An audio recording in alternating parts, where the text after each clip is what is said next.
আসসালামু আলাইকুম। যমুনার কোলঘেঁষে গড়ে ওঠা যে সিরাজগঞ্জের এনায়েতপুর, সেই এনায়েতপুরে যে জাইলার মোড় নামে পরিচিত ছিল, সেটি কিন্তু আজকে কৃষ্ণচূড়া মোড় নামে পরিচিত লক্ষ্যে পৌঁছেছে। কারণ এখানে কিন্তু আজকে 100টি কৃষ্ণচূড়া গাছ কিন্তু যে বৃক্ষ, সেই বৃক্ষ কিন্তু রোপণ করা হয়েছে। সে প্রেক্ষিতে যে এই অত্র অঞ্চলের যে পরিচিত এখন লাভ করবে কৃষ্ণচূড়া মোড় হিসেবে কিন্তু লাভ করবে। আসল কথা হচ্ছে যে গাছ লাগান, পরিবেশ বাঁচান। একটি গাছ হাজারো মানুষের যে প্রাণ, সেটি কিন্তু আজকে এই অঞ্চলের মানুষ কিন্তু বুঝতে পারে বা বুঝতে পারবে। এই বিষয়ে কিন্তু আজকে একটু কথা বলবো, যিনি মানবতার ফিরিয়ালা নামে পরিচিত, যে আমাদের মামুন বিশ্বাস ভাইয়ের সাথে কিন্তু আসলে কথা বলবো। আসলে ভাই, আপনার এই যে কৃষ্ণচূড়া ঘাস কিন্তু আজকে কিন্তু বৃক্ষরোপণ করলেন, আসলে কেমন লাগছে আপনার? অনেক ভালো লাগছে। ধন্যবাদ ঢাকার নোটারি ক্লাবের সভাপতি, সেক্রেটারি এবং সদস্য যারা অনেক কষ্ট করে এসেছেন। কারণ এই অঞ্চলটা কিন্তু আসলে যমুনার পার হয়, এখানকার মানুষ কিন্তু অনেক ঝুঁকিপূর্ণ ছিল। তো ইতিমধ্যে গত বছর বাদ হওয়ার কারণে তাদের একটা স্থায়ী আবাসন, পাশাপাশি আজকে যে 100 কৃষ্ণচূড়া গাছ তাদের পক্ষ থেকে লাগানো হলে এই এলাকার মানুষের সবার সহযোগিতায়, এখানে শুধু গাছ না, এটা বাংলাদেশে একটা ইতিহাস হয়ে থাকবে। একযোগে 100 কৃষ্ণচূড়া গাছ, এখানে কিন্তু শতাধিক একসময় পাখিরা বসবাস করবে। কারণ মানুষ, বন্যপ্রাণী, প্রকৃতি, এই তিনটা মিলেই কিন্তু আমাদের বসবাস, আর এটার জন্য আমাদের ভারসাম্য বজায় থাকে। আমি আশা করব শুধু এই কৃষ্ণচূড়া মোড় না, এটা সারা বাংলাদেশে যে প্রত্যন্ত অঞ্চল গাছ লাগানোর জায়গা আছে, সেখানে কৃষ্ণচূড়া পাশাপাশি বিভিন্ন গাছ জানি সবাই লাগায়, তাহলে কিন্তু আমাদের সবুজ প্রকৃতি হেসে খেলে বেড়াবে সবার মাঝে। ধন্যবাদ। আসলে এই যে একটি গাছ শুধু যে মানুষের যে ছায়া বা মানুষের যে প্রাণ, তাই কিন্তু নয়, এটা হচ্ছে পশু পাখিদেরও কিন্তু একটা প্রাণ হয়ে যায় এই গাছ। বিশেষ করে আজকে যদি কিন্তু আপনারা বৃক্ষরোপণ করলেন, কেমন লাগছে আপনার? জি, এর খুব ভালো লাগছে। এবং সেই সাথে আমি আরো দাবি জানাবো যে পানি উন্নয়ন বোর্ডের যে নদী রক্ষা বাঁধ, এই বাঁধে যেন এই গাছ দিয়েই পরিপূর্ণ করা হয়। কোন রকম যেন দোকানপাট এবং বসতি স্থাপন করতে না পারে, এদিকে গণমাধ্যমকে সজাগ থাকার জন্য সবিনয় ভাবে রিকোয়েস্ট থাকবে আমার। এই যে আজকে যে সারাদিন যাবত কিন্তু তারা বৃক্ষরোপণ করলো, এই যেটি ছিল দ্বাদশপট্টি এবং জাইলার মোড়, সেটি কিন্তু আজকে পরিবর্তন হয়ে আজকে এই যে কৃষ্ণচূড়া মোড় নামে কিন্তু পরিচিত লাভ করতে যাচ্ছে। তো এই বিষয়ে যে কথা বলবো, যে আসলে এই যে আপনি কিন্তু সারাদিন বৃক্ষরোপণ করছেন, কেমন লাগছে আপনার? আজকে আসলে নিজের কাছে অনেক ভালো লাগছে যে সমাজে একটা ভালো কাজের সাথে সম্পৃক্ত হতে পেরে। বৃক্ষ রোপণ আমাদের যেহেতু দেশনায়ক তারেক রহমানের একটা ভীষণ, সারা বাংলাদেশে বৃক্ষরোপণ করার, সেই বাংলাদেশে বৃক্ষরোপণের সাথে আমাদের ঢাকা থেকে যে মেহমানগুলো আছেন, এনায়েতপুর থানার অফিসার ইনচার্জ এবং গণমাধ্যম কর্মী সবাই মিলে যে উদ্যোগ নিয়ে আজকে যে কৃষ্ণচূড়া মোড়ে কৃষ্ণচূড়া ঘাস লাগানোর মাধ্যম দিয়ে বৃক্ষরোপণকে উৎসাহিত করা হচ্ছে, সেটার জন্য আসলে অনুভূতিটা অনেক ভালো। যে আমাদের রাজনৈতিক অভিভাবক দেশনায়ক তারেক রহমানের যে উদ্যোগ, সেটাকে সবাই মিলে আমরা একাকার করে নিয়েছি। একজন তারেক রহমানের ঘোষণাকে আমরা প্রত্যেকে তারেক রহমানের সৈন্য হিসাবে, প্রত্যেকে তারেক রহমানের একজন একনিষ্ঠ কর্মী হিসাবে সেই বৃক্ষরোপণের জন্য আমরা যে চেষ্টা করেছি, এটা যেন চলমান থাকে, এই আশাবাদ ব্যক্ত করছি। ধন্যবাদ।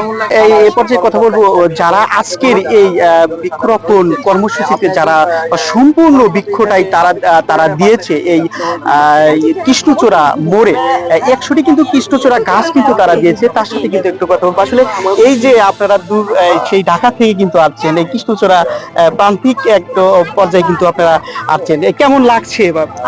আনন্দিত, সবচেয়ে বেশি আনন্দিত হয়েছি যে গাছ লাগিয়ে বৃক্ষরোপণ করে আমি একটা জায়গার নামটাকে পরিবর্তন করে ফেলেছি, এবং এটা একটা ইতিহাস হয়ে থাকবে আপনাদের গ্রামের জন্য, আমার জন্য, সাথে আমার নামটাও থাকবে। আমার নামটা মনে রেখে Sakera Khan, Rotary Club of Dhaka Sarbajaya এই কাজটা করেছে। এটা একটা ব্র্যান্ডিং হয়ে গেল। হ্যাঁ, এটাই আমি চাই, আর কিছু চাই না। আমি কিন্তু সময় নেইনি, আমি সময় নিতে পারতাম, তাহলে আমাকে একটা মিটিং এ এটা প্রস্তাব দিতে হতো, ওরা প্রস্তাব দিত, তারপরে আমি এটাকে বলতাম। আমি আমার নিজস্ব অধ্যয়নে করেছি, এই কারণে যে কাজটা হোক, আর 2 দিন 3 দিন পরে মাস শেষ, এই কারণে সুতরাং আপনারাও যত্ন দিবেন গাছের, আমি আশা করি, এবং আমি এই গ্রামটাকে অনেক সুন্দর দেখতে চাই। এটা যদিও আমার নিজের গ্রাম না, হ্যাঁ, কিন্তু আমি গ্রাম তো গ্রাম, আমার দেশের গ্রাম, এটি হচ্ছে কথা। এটা এখন থেকে আপনার গ্রাম আমার গ্রামই হয়ে গেল, আমার নামটা সাথে থাকে যেন। ধন্যবাদ। আসলে এই যে আজকে যে এই যে আপনি একদম আপনি নিজের গ্রাম, যে গ্রাম, আপনারা তো শহরে বসবাস করেন, গ্রামে যে আসলেন এবং বৃক্ষরোপণ করলেন, এই যে প্রকৃতি সম্পর্কে আপনার কাছে একটু জানতে চাই। আমাদের যে বলেন যে নিজের গ্রাম, ঢাকা থেকে আসলাম, এই কথাটা ঠিক না। আমি হচ্ছে এই গ্রামেই আমার জন্ম, এই গ্রামেই বড় হওয়া, তারপরে মানে পড়াশোনার কারণে ঢাকায় চলে যাওয়া, সেখানেই সংসার। তারপরে এই চ্যারিটি অর্গানাইজেশনের সাথে জড়িয়ে পড়েছি। আমরা আসলে পুরো বাংলাদেশ জুড়ে আমরা কাজ করি, তারই ধারাবাহিকতায় আমরা চলে এসেছি আমাদের নিজেদের গ্রামে, যেখানে আমার সাথে আছেন আমার সদয় আমাদের মানে প্রেসিডেন্ট। উনি ভীষণই দানশীল, সেটার চেয়ে বড় কথা শুধু দানশীল হলে কিন্তু হয় না, উনি খুবই চান পরিবেশ সুন্দর হোক, মানুষ যেন মনে রাখে যে হ্যাঁ, rotary Club of Dhaka Sarbajaya এমন একটা জায়গায় এসে বৃক্ষরোপণ করলো, যেটার কারণে পুরো জায়গাটার নামই বদল হয়ে যাবে। তো এটা একটা আমাদের একটা বড় প্রাপ্তি যে rotary Club of Dhaka Sarbajaya একটা এলাকার নাম পাল্টিয়ে দিয়েছে। অসংখ্য ধন্যবাদ আপনাদেরকে। আপনাকে অসংখ্য ধন্যবাদ।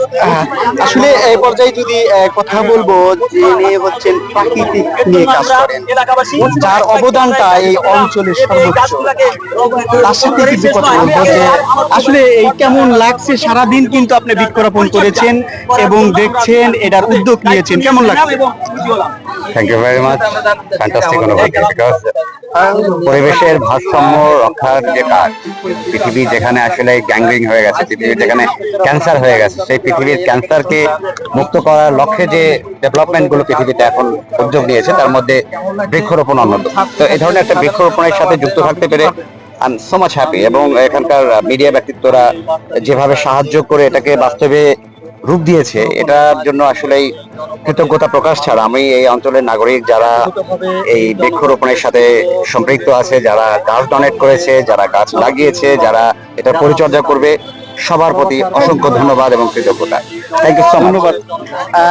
এই অঞ্চলটাকে, এই মোড়টাকে আপনি কি নামে দেখতে চান? কৃষ্ণচূড়া মোড়। বিশেষ করে 2024 সালে দেশ স্বাধীন হয়েছে, আজকে মনে হচ্ছে যে নামটা ওদিকে ছিল, সে নামটা ভুলে যায়, আজকে নতুন করে স্বাধীন হলো কৃষ্ণচূড়া মোড়। খুবই ভালো লাগতেছে। আর এখানে যারা আসছে কি কোনো স্বার্থ নিয়ে আসে নাই, স্বার্থে আসছে, খুবই ভালো লাগতেছে অনুভূতিটা। ধন্যবাদ। কেমন লাগছে অশোক? এই ছিল আজকের সারাদিন যে এই যে বৃক্ষরোপণ কর্মসূচি। এই মুহূর্তে কিন্তু আমরা যে জাইলার মোড় নাম দিয়ে পরিবর্তন করে যে কৃষ্ণচূড়া মোড় রয়েছে, সেই মোড়ে কিন্তু অবস্থান করেছি এবং শুনলেন, এই ছিল আজকের সর্বশেষ